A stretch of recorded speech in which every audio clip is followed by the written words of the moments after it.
My name is Stacey McGillis. I am a location manager and scout for movies, television, and commercials And how long have you been doing that? since 2007. That's a good number of years at this point. How did you get to that point? What brought you to be in that line of work? Um, it kind of was, I fell into it. So I didn't go to film school. I never intended to do this. While I have always loved theater and the arts and stuff like that, I went to school for psychology. And I was actually at Tulane when Hurricane Katrina hit. So my college was broken up and that whole semester was gone. So when I graduated with my BA, I graduated in December. Mhm. And with psychology, as you probably know, you have to continue your schooling to, a master's or a PsyD to really work in the field. And at that point, it gave me sort of the opportunity to decide, like, as much as I love learning about it, did I really want to do it for a living? And I kind of decided to take a break from school for at least a semester. And I was looking for a job and just doing anything really. I wasn't focused on the film community at all. I mean, I was willing to go work at, bank if that's what came up. And a friend of a friend was doing a movie here in town in Orlando, actually, and his assistant she was pregnant and she got put on bed rest. And so he started calling around just like trying to figure out how to replace her so quickly. And at that time there was not, and it's still to this day, there's not a Mhm. lot of people that are even really understand locations or know what we do. And so I got a phone call and he said, would you be, interested in working on this movie? And I said, well, I don't know anything about that, nothing. And he said, well, I'll teach you. And I said, okay. So I took the job and I just never stopped doing it. Well, that's great. Is there a thriving film community at all? You're in Orlando, you said. Is there a community there? I'm actually in New Smyrna, but I'm on the coast, but I grew up in Orlando. And yeah, so there is. We lost our tax incentive a number of years ago here in Florida. So films and television are a lot less common than they used to be. But we still have some that come through that need our Florida locations and are going to film here to get either that B-roll or stuff like Bad Monkey, who Carl Hyacin said it films there or it doesn't film. So we luck out with those kind of big projects. And for Orlando and Central Florida, the commercial world is the big deal. So that's never going to go away for us. We've got, when all of the ad agencies and stuff are doing their biggest pushes for doing their actual filming is usually in January, February, March, and it's a lot of those agencies are based up north and it's too cold, and so they all come down to Florida. So can you walk me through the process of how you tackle a job? What do they say and what do they give you as instructions or as a starting point? Yeah, so it's different for films versus television versus commercials, but just as a basic overview, you're contacted by the producer, and they say, do a brief interview or whatever. And once you're hired, you get the script or the treatment and a description of what they're specifically looking for in said location. So whether it's a house and they want it to be modern, or they want a swampy, ghosty looking field area, or a big warehouse, you get sort of specifics from the director and or the production designer if one is involved, and sometimes even the director of photography. And then a lot of times on projects with people like myself that have a lot of experience, we have files that we've amassed over the years. So we can go through those files and sort of put together what's called a file pull. And that's like the initial, like, here's what I have, and you send that over and they take a look at that, and then they provide notes, just guidance that we love this one, or this is just it's too small, or this one's not, you know nice enough, or whatever, and they sort of give you direction so that when you go out and scout officially, boots on the ground, you have a better idea of what they're looking for. And one of the beautiful things about being in locations as a scout and a manager is while you are given direction, you still have the freedom to think outside of the box and use your imagination and help sort of guide people sometimes that sometimes I'm guiding the director's vision and they don't even know it. So it's there's a lot that goes into it for sure. Is your job over once filming starts? No. Um, so we start the process in finding the location, of course, contacting them, and then we go through the permitting process with the film commission if one exists in the local municipalities. We arrange police if needed. We do all the logistics like parking and um, talking to the neighbors and arranging things. For instance, if they want to put a light in a neighbor's yard, we need to, get permission to do that. And then once we start filming, we're sort of the liaison between the crew and whatever the location is, whether it's a neighborhood, a homeowner, a business. We're the go-between. So the crew is sort of their protected bubble, and they work amongst themselves and do what they need to do. And we're a service department, so we're here to try to make that possible for them in the easiest manner, I guess. So when there's asks from folks, can we paint a wall or can we cut a hole in a wall? We're the ones that have to sort of try to bridge between the homeowner or the business owner and the crew and get what we need as a crew, but also we need to protect our location. So we need to make sure that the crew is respectful, and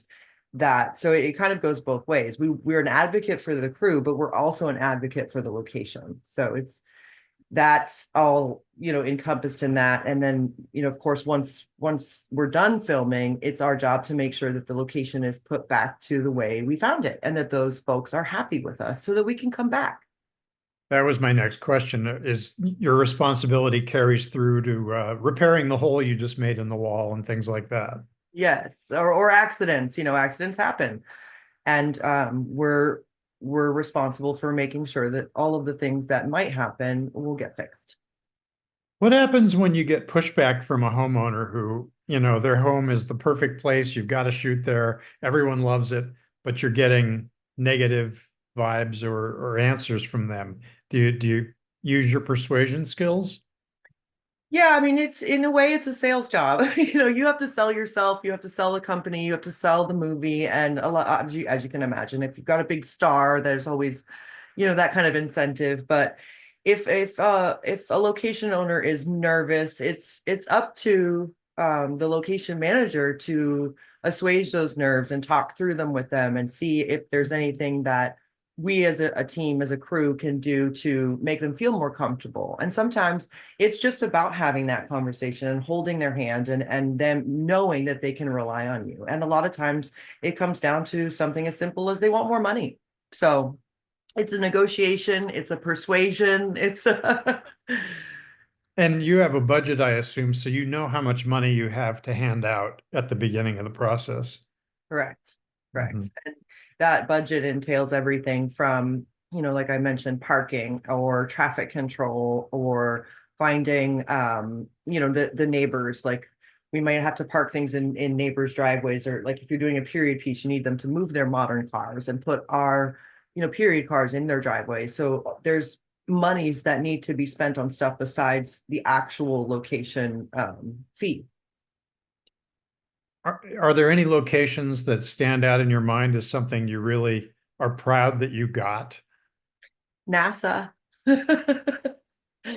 NASA is so difficult. It's so and the Department of Defense as well. We've shot over there at the both of those facilities, and they're difficult. They're government facilities. They're big, they're strict. They don't care about Hollywood. They don't care, there a lot of times that we're Hollywood and people just bow before us, and NASA and the Department of Defense don't care. So it's difficult. They're wonderful to work with, but they don't bend. They don't flex. If the answer is no, that's the answer. And a lot of other interesting bigger locations like the Daytona International Speedway. It's a big location, and we filmed there recently during a race, which is quite the feat. So you've got, 250 people that are trying to film a portion of a movie while a race is going on, and there's hundreds of thousands of fans, and it's wild. So the logistics need to be on point, and there's got to be a plan. So it's sometimes it's not so much about the location itself, it's about what it takes to get it done at that location. And those are the ones that I'm the most proud of. The logistics that go into filming at NASA, when you have, everyone has to get a background check. Everyone has to, the trucks have to be dog sniffed and taken apart. And it's almost like filming at a jail. It's wild what we have to go through to get there and get it done. And when you can look back at it and know that we did it successfully, it's something to be proud of. So your skill set obviously must include good people skills, good organizational skills. What else? The ability to deal with angry folks. So putting out flames, whether it be from internally, sometimes there's a lot of headbutting that goes on internally. A director might think one way and a DP might think another, and it's sort of you've got to be able to walk that fine line with them and sort of try to bring it's almost like you're counseling them, right? And then dealing with people who are upset. Sometimes just the general public is upset. Most of the time people find it really fascinating and interesting, but when you're in an area for a long amount of time, or you're in a place like Atlanta that gets a ton of filming, they're over it. They don't want to be inconvenienced anymore. And so being able to you know just listen to them and make them feel understood, and frankly at sometimes be screamed at, inches from your face, and spittle is going on you, and hold yourself together and be professional and understanding, um is another skill that's it's pretty important. Um, it's a lot of pressure and stress, and being able to deal with that. There is no off the clock for locations. The gaffer goes home and he goes to bed. We're getting emails and phone calls, and it's there. There's no end to it. So being able to manage that stress and the pressure is really important. I'm not asking you to name names or name movies, but what was your best and what was your worst experience? That's hard to say with worst experience, because I've worked on really low budget movies that have been difficult for just those reasons, right? I don't have the staff, I don't have the money, and it's hard. And then there's been, huge, huge, huge movies that have all of the money in the world, but the things that we're up against are, for instance, like when we filmed at NASA, we had 4 rockets scrubbed. So every time that a rocket launch scrubbed, our plans were out the window. We couldn't prep in a certain place anymore. We couldn't, we had to change everything. It was just like changes, like, and we have to flow with those things. So it's hard to say, but I had a really, really hard time on the Florida project because it was low budget.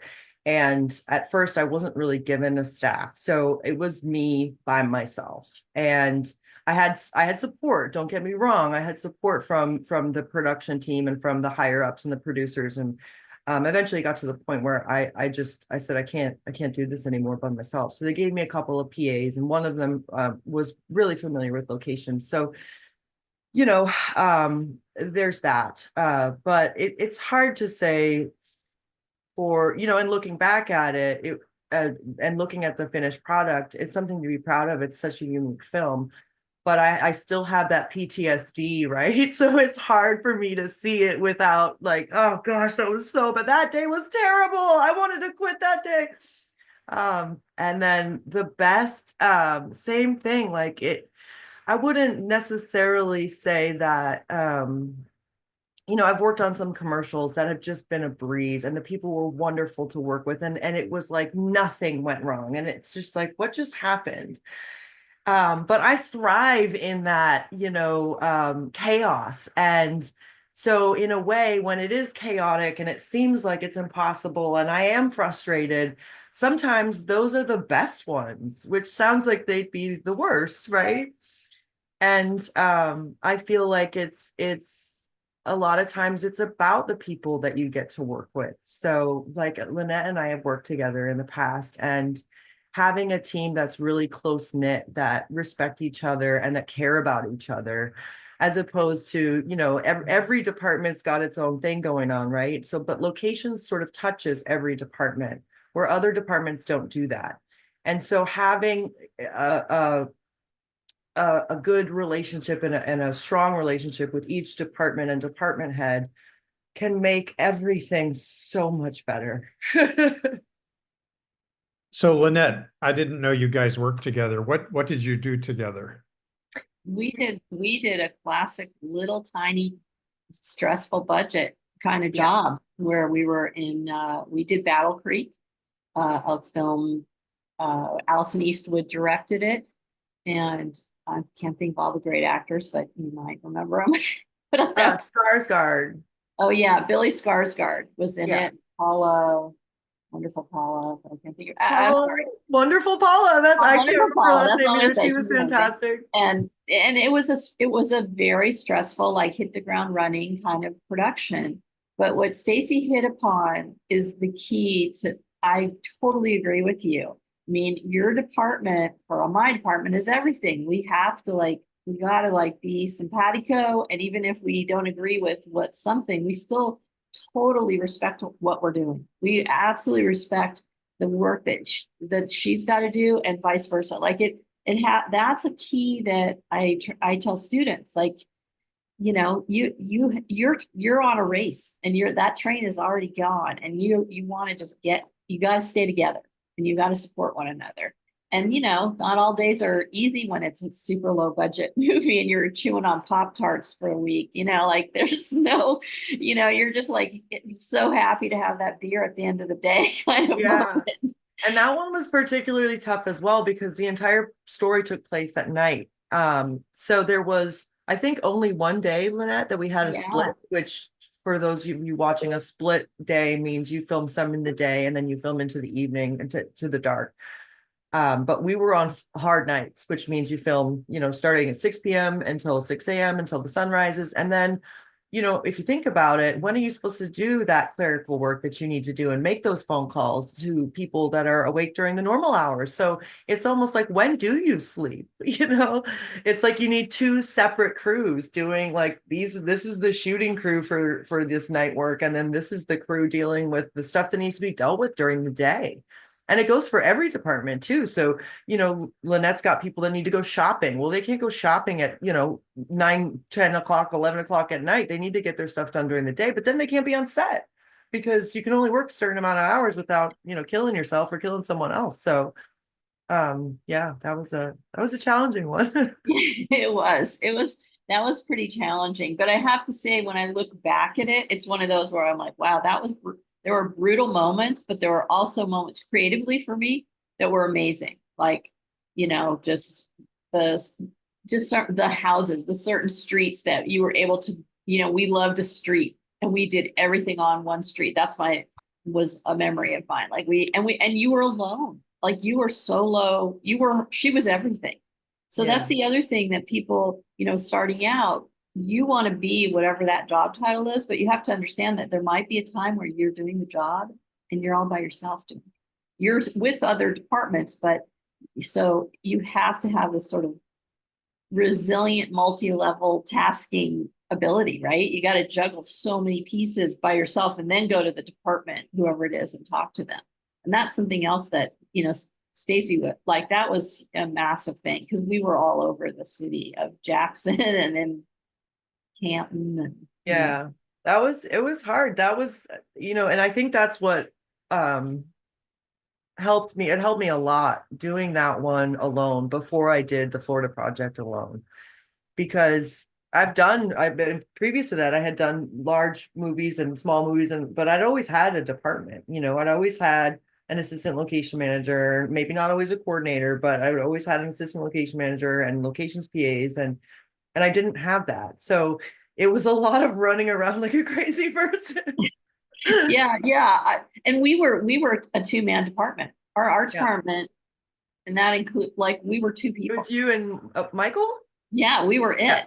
Like Yeah. we did everything. Yeah. So we were the decorators. We were everything and the locations and some scenic painting and some, like I did everything under the sun, which in a certain way, just like for you doing a solo, it actually in the end, it's quite gratifying.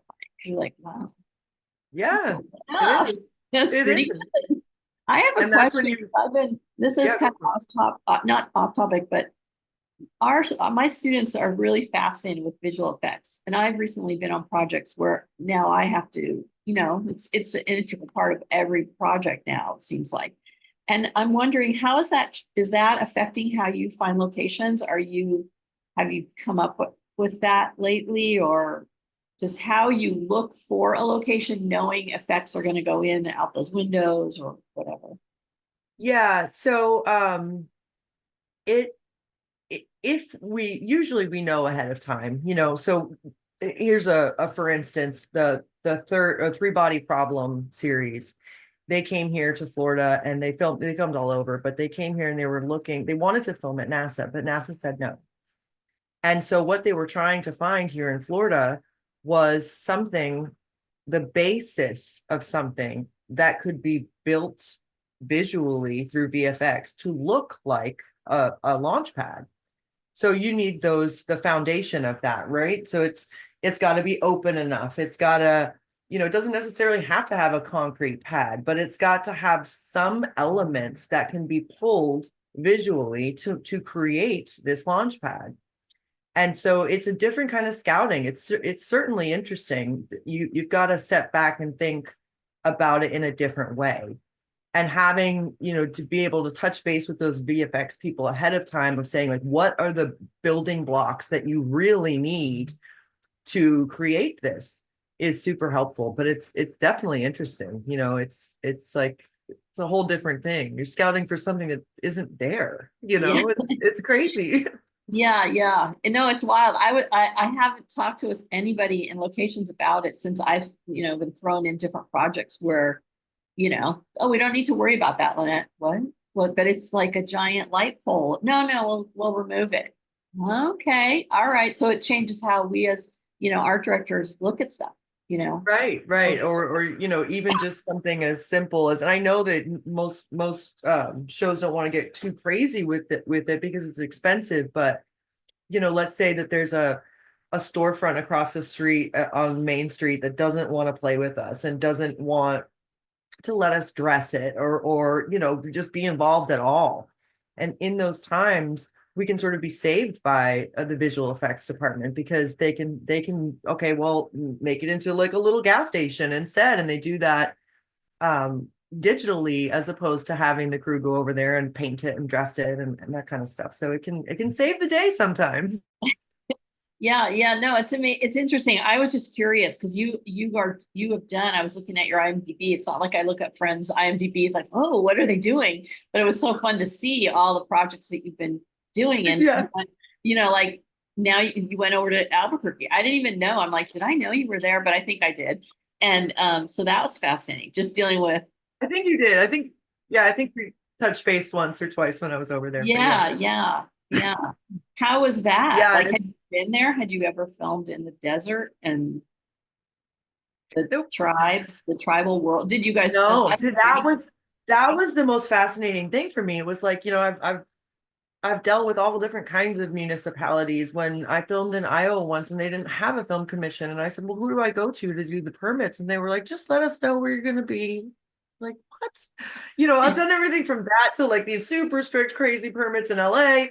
And over there, it was like learning a new language almost because you have to have your regular film permit and then you have to deal with the tribes if you're going to film on their property. And they sort of have their own government. So, and they have their own decision-making processes that are, similar to ours, but they go through a whole different chain of command. So, while they were very, very friendly, it was also at the very end of COVID. And I don't know how familiar you are, but those tribes took COVID very, very, very seriously.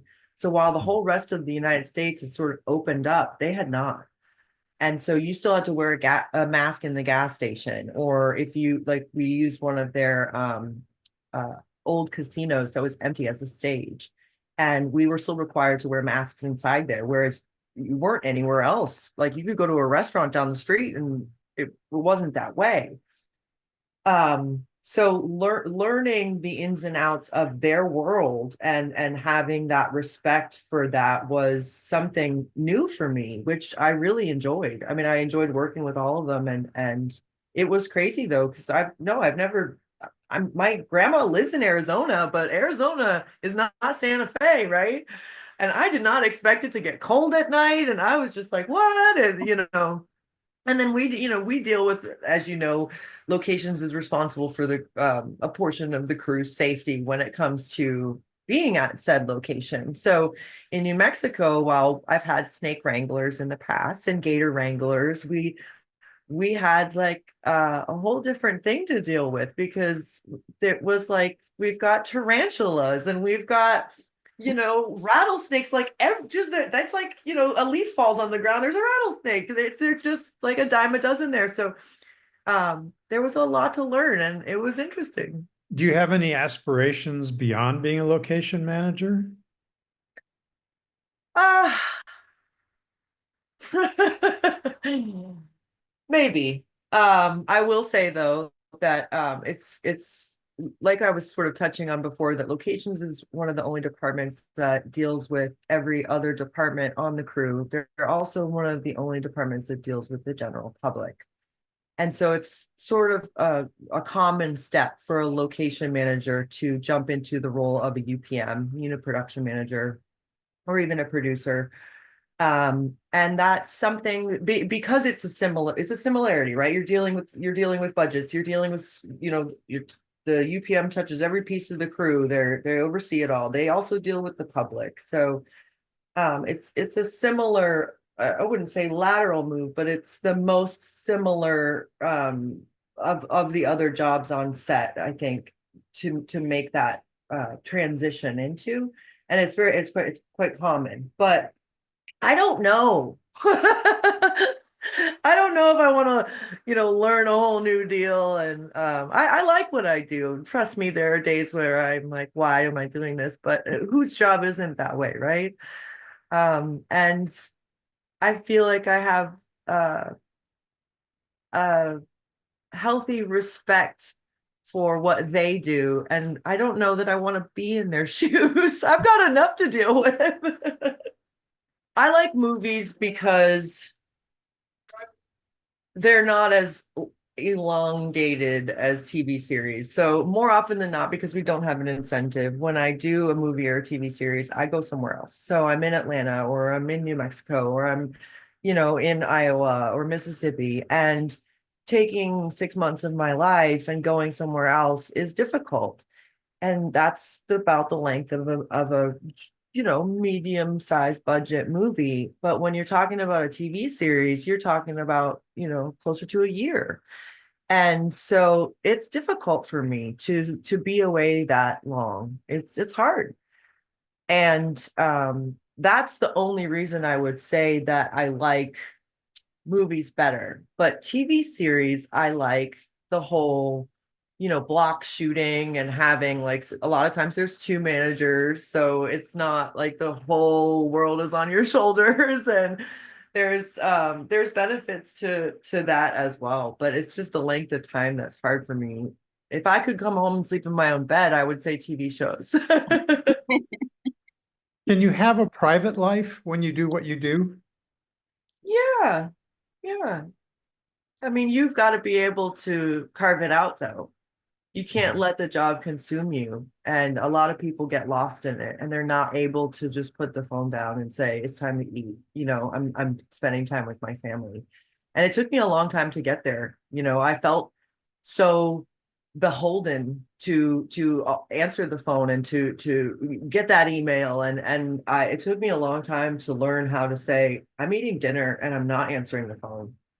I'm going to, a family event and I'm not available. So you've got to be able to put your foot down and realize that your, private life is also important. Stand up for yourself. I don't care if you're a female or you're a male, stand up for yourself, and if you use that as an excuse or a scapegoat for yourself that, they just won't listen to me because I'm female, you're doing yourself a disservice. Thank you so much. Thank you Yeah, guys. you've been Lynette, great. it's so nice to Thank see you your so face. much. It was really fun. Of course, I wanted to know what the back, how it really is at Disney World, but I guess that's for another podcast we'll have to do. Yeah. Hey man, anytime. I'm here.